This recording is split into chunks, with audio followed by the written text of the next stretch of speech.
Oh hey, sorry about that. Didn't see you there. I was in my little Oculus Go space here. With a pandemic going around, there isn't really a lot of choices for me for entertainment. And I'm not alone. There have been numerous reports on spike of sales of the Oculus Go and other virtual reality gadgets.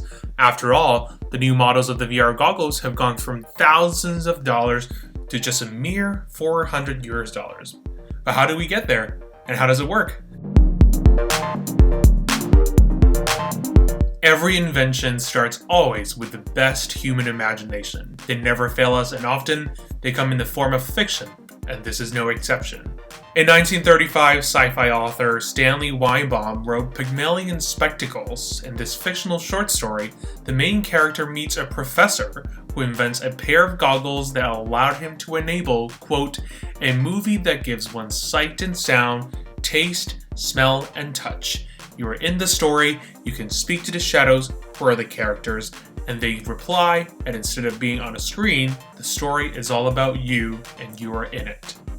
In 1957, Morton Heilig, a cinematographer in the US, invented Sensorama, a theater cabinet multimedia device that gives you an interactive experience.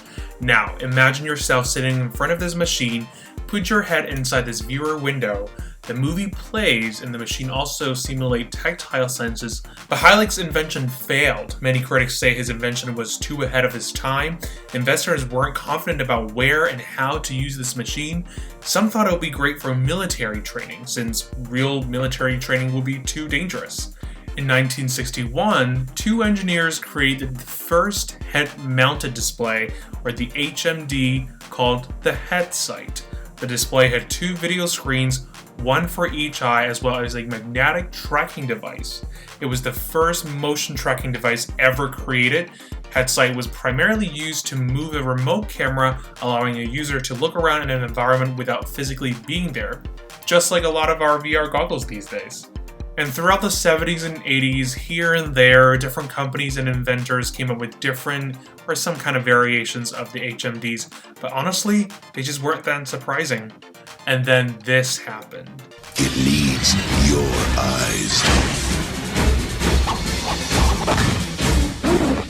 Virtual Boy. See it now. The 1995 Nintendo Virtual Boy, the first portable console that could display 3D graphics. The 32-bit stereoscopic HMD was $180 then, which is about the same price as an Oculus today, about $300 to $400. But the lack of colored graphics and poor software support made little success to break into the market. Nintendo ceased production of the bad boy just a year later with about 22 games released. Fast forward to 2020, Palmer Luckey was hailed as the first person to bring modern virtual reality home. At 21, Luckey designed a prototype for what would become today's Oculus Rift VR headset. Then we all kind of know what happened. Facebook bought Oculus VR for around $3 billion in 2014, and just as the first shipment goes out, Facebook had already seen multiple lawsuits against them, and that's because Luckey was working with other engineers and some companies on developing the product. The debate of the origin of VR technology had just begun. Now, I have talked a lot about the history and the origin and developments of virtual reality, but today, the most notable and most thought of VR gadgets must be the Oculus and PlayStation VR. These devices are known as HMDs, or head-mounted devices. It's somewhat a no-brainer to explain, but essentially, it's just strapping one, two, or even more computer monitors to your head right in front of your eyes. But there is a catch. Most of us have two eyes, and other than the fact that they allow us to have more peripheral vision, the dual vision signals sent to our brain from two separate eyeballs, or in technical terms, binocular cues, actually allow us to have what's called perception of depth. And the perception of depth allows us to see the world in 3 dimensions. That's why even most of the consumer-grade HMDs have 2 separate monitors. That's just because that would allow us to see 3D. But there's more. Many of the newer versions of the HMDs, including the Oculus Quest and Oculus Rift and PlayStation VR, also have what it's called inside-out tracking. What's that? I'm glad that you asked. Inside-out tracking is the technology to have cameras installed on the outside of the HMD. See these little circles there? Yeah, they're cameras. They scan and track the physical environments that you're in order to render different virtual environments that you see. In this case, in the simplest sense, your vision moves as your head moves because of these trackers. But these trackers also have a very important function: safety. In 2017, a 44-year-old Russian VR gamer was found dead by his mother after slipping and falling on a glass table. He was reportedly severely cut and bled to death.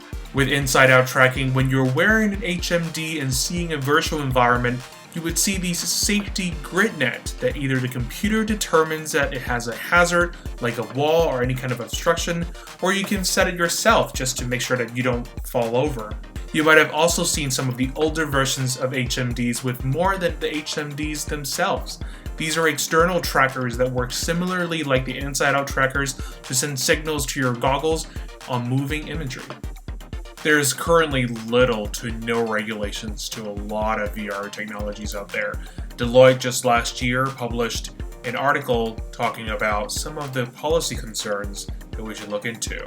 They include, number one, property and speech rights in virtual environments. They talked about, would it be possible for someone to create art in the virtual environment and claim ownership over them? Number two, which is the classic of internet and digital tech problems, privacy and copyrights issue. They're also concerned about the threat to reputation since interactions and comments are so immediate in virtual environments, there is no room for moderation.